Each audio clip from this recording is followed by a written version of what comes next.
What's up, guys? MCMMA here, and today I am going to be doing my breakdown and predictions for UFC 321, Aspinall versus Gane, which is coming up this weekend. This is a pretty good card overall. The prelims, from the prelims to the main card, there's a lot of depth on here, and even though the main event isn't necessarily the most intriguing title fight, I think it should still be a fun fight. So let's just get right into it. All right, first fight of the night, we have got Jacqueline Amarim versus Mizuki. Whatever, I don't. Maybe she doesn't have a last name. Who knows? But again, like unranked women's fight. I don't really know too much about either one of these ladies. I think Amarim beat Alex Pereira's girl, Poliana Viana, in her last fight, and I think she's on a decent little win streak. So I'm gonna be picking her in this one, but I mean, first fight of the night, not super interesting. All right, on to the next. We have got an unranked flyweight bout between Azat Maxim and Mitch Raposo. Despite the fact that Maxim is 1-2 in the UFC, I actually think that he's pretty skilled. He's got two losses, one to Charles Johnson and one to Tagir Ulanbekov on short notice, and especially the Ulanbekov loss, like that was a really close fight. You could argue that he won it, but obviously Tagir gets pretty preferential decisions a lot of the time from the judges. But I'm pretty high on Maxim. I think that he's a pretty solid fighter. I think he's top 15 material, and I think that he's going to win this one fairly easily. Mitch Raposo, he's a solid grappler. He had a decent amount of success grappling in his last fight against Sumar Dearji, but a lot of it was just control, not many submission attempts or ground and pound, and he's pretty one-dimensional. So I think that Azat should be able to win this one pretty easily. I'm going to be going with him by decision. All right, next up, we have got fight of the year in between superstar heavyweights Hamdi Albadabalabov and the GOAT, Chris Barnett. Why this isn't the main event is beyond me, but on a serious note, this is quite possibly the lowest level fight that you can make in the entire heavyweight division, which is saying something, given that there's about 10 competent fighters in the entire division. But wow, I mean, this is going to be, at least it'll be an interesting watch because these guys both fucking suck. Hamdi, obviously, coming off that robbery win over Jamal Pogues, who, I mean, it's not like fucking Jamal Pogues is some world beater by any means. Like, he sucks too. So the fact that Hamdi lost to him is telling. And then Chris Barnett coming back. I think he fought Kennedy Nzechukwu in his last one. He got like hurt. I think he hurt himself like fucking stomping around before the fight even started. But these guys are both horrible. Neither one of them should really be in the UFC. The only reason Chris Barnett's still here is because he's basically a fucking jester because he's 5'9" and 265. But all that aside, I'm going to be picking Hamdi by decision just because, I mean, at least he's like the size of a heavyweight. I don't fucking know. These guys are both horrible.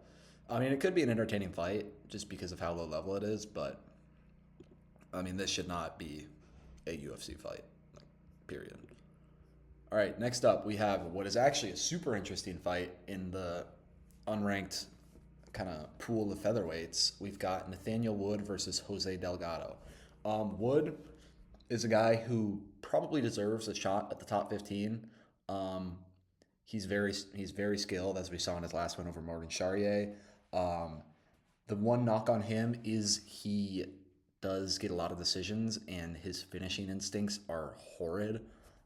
We saw in his last fight, he hurt Charrier bad, and then he kind of like what Cheeto did with Ayman Zahabi last weekend. He just kind of let him back up, didn't really hunt for the finish at all. And yeah, but on the other hand, Jose Delgado is a guy who is a fucking heat-seeking missile looking for finishes. I was pretty surprised by his last win. Hyder Ramil was another dude who I thought probably deserved a ranked opponent before he fought Delgado, and Delgado just went in there and fucking obliterated him in like a minute at UFC 317. So even though Nathaniel Wood is a very good fighter, I am going to be picking Delgado here by a first round knockout, just because I don't think that Wood's going to be able to survive that like initial onslaught from Delgado. And after this, if Delgado wins, even if Wood wins, whoever wins this fight should be getting a ranked opponent, like for sure. And yeah, I'm really excited to see how this one goes, since I think it's one of the more closely contested matchups on this card. All right, next up we have got Walter Walker. Uh, he was supposed to fight Muhammad Usman in Rio on the Oliveira versus Gamrot card, but Usman pulled out. So he's going to be making the quick turnaround to fight on this card against the debuting Louis Sutherland. I believe Sutherland was supposed to fight whichever one of the Taffa brothers is still at heavyweight. I think Justin. Yeah, he was supposed to fight Justin Taffa in Perth, but I guess the weight cut to fucking heavyweight was too hard for Justin Taffa, so he had to pull out of that one with medical issues beforehand, and I'm pretty sure he got cut, which he absolutely deserved. Hopefully they cut Junior next, but I think Walter should win this one pretty easily. He's gonna. I mean, if you keep putting him up against like unranked level heavyweights, he's going to shred them with his grappling, especially with the heel hook. So I'm going to be picking Walter by first round submission via heel hook, as he's done to his last 3 opponents. And I mean, I don't think that's going to stop until he faces somebody who has like some level of competency in their grappling. All right. Next up, we have got a lightweight bout in between Abdul Karim Al Sawadi and Mateus Camilo. Al Sawadi, I forget who he fought last, but Camilo, I know that he lost his debut. I think it was against Gabe Green, but before that, he fought the dude who I forgot what his name was, but he was the guy who like went up to Dana at the press conference and he was like, "Yo, Dana, give me a shot." So he fought Camilo in the Korean Zombies promotion, I think in Korea, and Camilo beat him. So, oh yeah, Al Sawadi, his last fight was in March of 2024 against Loik Radzabov. Loik, I don't, who the fuck is that? But, anyways, I'm not too sure what to think on this fight, since they're both seem to be fairly low level, um, unranked lightweights. I am going to be picking Al Sawadi by decision, since I mean, I think he's just a little better than Camilo. Camilo didn't really look that good in his debut. Like losing to a guy like Gabe Green, it's not a great look. But this is not a very remarkable fight. So let's get on to the next. If we're here is a fucking remarkable fight. This is a absolute banger of a matchup between two of the best and most entertaining unranked lightweights in the UFC. We have got Ludovic Klein facing off against Mateusz Rambetsky. Klein coming off his decision loss against Mateusz Gamrot. I thought that was too big of a step up for Klein, to be honest. He clearly like couldn't really handle Gamrot. Gamrot absolutely dominated him in the grappling exchanges, and even on the feet, Gamrot was kind of piecing him up too. And Rambetsky coming off that absolute war against Chris Duncan, which he lost. Even though Rambetsky's fights are always sick, I think he has lost a lot of stock in the past like year and a half or so with his losses against Diego Fajeda and Chris Duncan, and even the one fight that he did win in that period against Mytek Oralby, again, took a fuck ton of damage. And I mean, Ludovic Klein is, despite the loss to Gamrot, he still is very good. And especially in a fight that I think is going to play out predominantly on the feet, I'm going to favor Ludovic Klein on this one. I'm going to be going with Klein by decision, since I think it's almost impossible to finish Rambetsky. But this should be a sick fight. I'm very excited for this one. This is probably the best prelim on the card. So, yeah, keep your eyes open for this fight. And next up, we have got Ikram Aliskerov returning against the Iron Turtle, Jung Park. Aliskerov, his last fight was against, I believe it was Andre Muniz, the UFC at the Kansas City Fight Night. He absolutely steamrolled Muniz, which isn't really saying much because Muniz sucks. But Aliskerov has proved since that Robert Whitaker loss that he still is a very good fighter. And Park, who was his last? I think it was against what was that fucker's name? Um, yeah, Nardiev.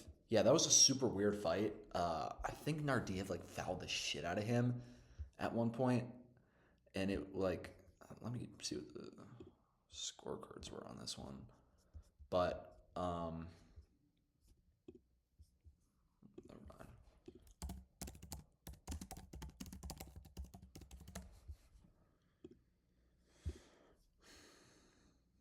Yeah, yeah, he got deducted 2 points for yeah. I think he kneed him in the head or something. But yeah, that was a super weird fight. Oh my god, look at the verdict. They have an average of 7 points in the second round. It's crazy. But Park, he's on a solid little win streak. He beat Nardiev. I think he beat Brad Tavares in that window too. A few other guys, but I think Aliskarov is definitely like levels above Park, and I think that he should be able to get a win here pretty easily. I'm going to be going with Aliskarov by second round KO. I think Park's tough enough that he's not going to get put out in the first round, but I mean Aliskarov is way better than him, and I think that is going to show. All right, on to the next. We have got a matchup that kind of came out of nowhere. Super short notice fight, but we have got Nasrat Hakparast versus Quillen Salkield. Um, my initial thought is that this is just way too big of a step up for Salkield, especially on short notice. He has looked pretty good in his last couple fights against Jubilee, and I forgot who the dude he fought at 312 was, but I know Salkield showed some pretty decent grappling in that fight. But I mean, Nasrat is a really good fighter. He's a guy who has picked up two really good wins against Jared Gordon and Esteban Rivovic in his last two fights. And he's probably, I mean, I honestly think that he should be in the top 15 given his current win streak. But regardless of the fact that he's not in the current rankings, he is like a borderline top 15 level fighter in the lightweight division, which is very impressive given how deep the division is.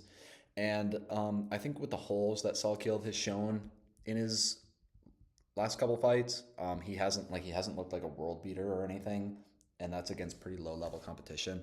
I think that Nasrat is just going to outclass him in this one. I'm going to go with Nasrat by decision.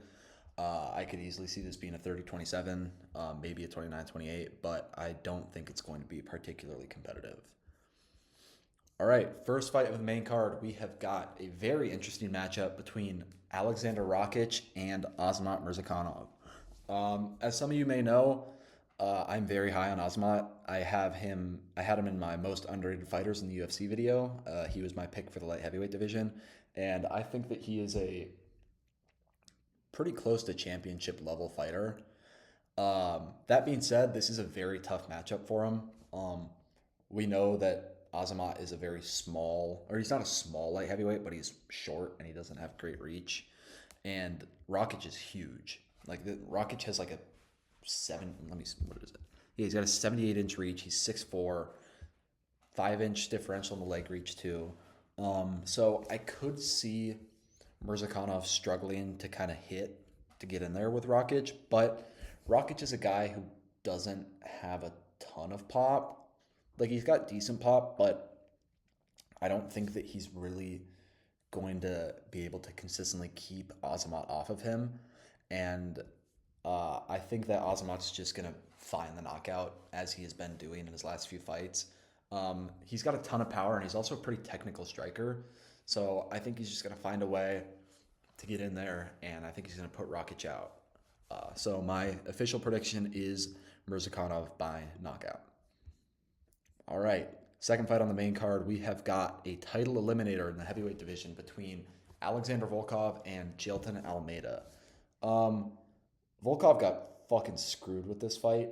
Dana said that he was going to take care of him after that robbery against Cyril Gane, and he gets the toughest fighter in the division outside of Tom Aspinall. So that's certainly something. But regardless of that, I think that this is definitely going to be Almeida's toughest test so far. I know he did lose to Curtis Blades, but I mean, I kind of think that was a fluke, to be honest. But Volkov, he's a huge dude. Obviously, he's got a huge frame, and he is one of the better grapplers in the division. But despite that, I mean, I just think Almeida is going to be able to get him down.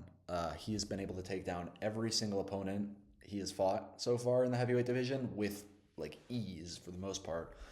And we saw what he did to Sergey Spivak in his last fight. He absolutely dominated Spivak. And Spivak is honestly one of the better grapplers in the heavyweight division. He might be a better grappler than Volkov. So I don't think this is going to end very well for Volkov. I think that Almeida is going to submit him most likely. I could see Volkov maybe being able to take this one to a decision, but I think that Jailton Almeida is going to have his way with Volkov for the most part, and I think that he's most likely going to finish him by submission. All right, next fight we have got Umar Nurmagomedov returns.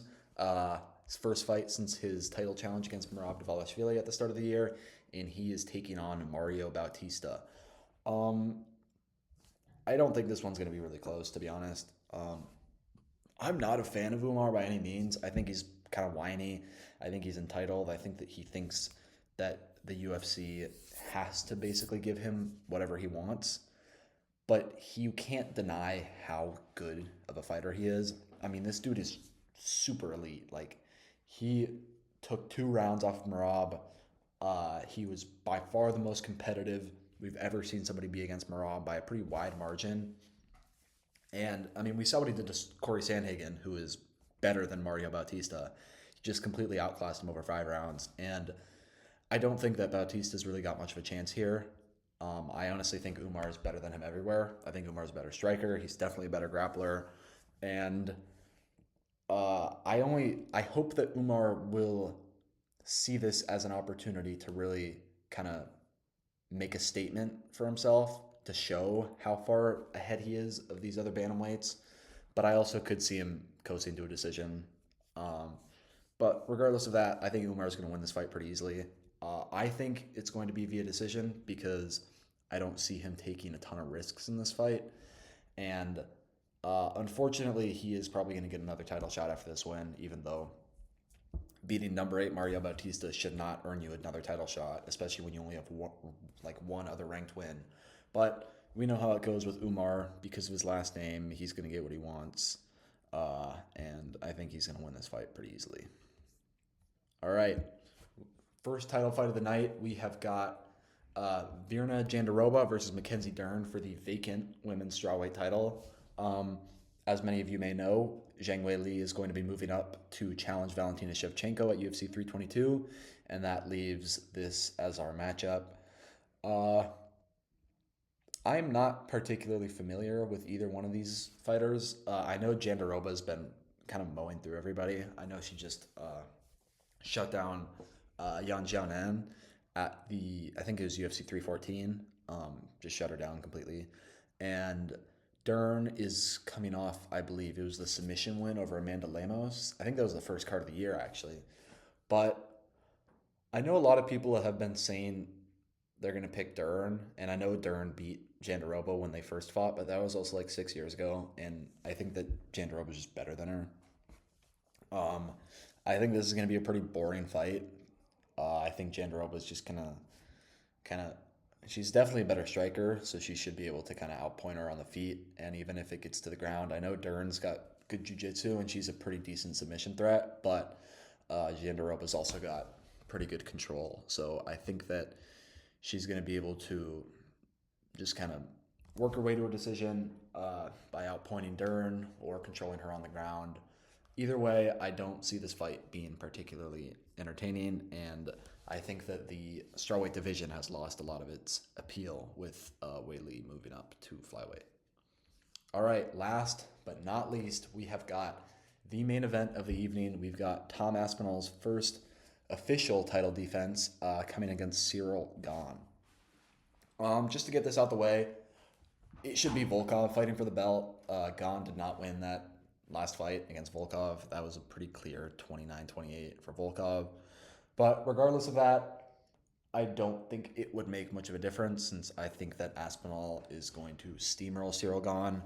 I understand that Gane is definitely the most competitive striker that he's been matched up against so far, and I could somewhat see him giving Tom a little bit of resistance on the feet, maybe in like the first round or two. But even with that fact, Aspinall's grappling is just worlds better than Cyril Gane's. So I think that even if Aspinall isn't able to knock out Cyril Gane in the first like 2 or 3 minutes like he has with everybody else, I think that he should be able to easily take him down and submit him. So my official prediction is going to be Tom Aspinall by first round submission, and hopefully after this one we can get the mega fight against Alex Pereira, which I think, although I don't know how entertaining of a fight it would actually be, since I think Aspinall, if Aspinall is able to easily submit Cyril Gane, he would probably do the exact same thing to Pereira. But it is a huge fight. It would bring in a ton of eyes, and it would sell a ton of pay-per-views. So I hope that's on the horizon. Or even, honestly, John Jones' fight would be sick. I know he was running away from Aspinall for the longest time, but I think I can speak for a lot of the fans when I say that we still would like to see that fight, since I think that would be more competitive than either Gane or Pereira. But this is a new era of the heavyweight division. The first real defense for Tom Aspinall, and I'm excited to see how it goes. But anyway, those are my picks for UFC 321. I hope you guys enjoyed the video. If you agree or disagree with any of my picks or anything I said in my breakdown, just let me know in the comments. And make sure to leave a like and subscribe to the channel.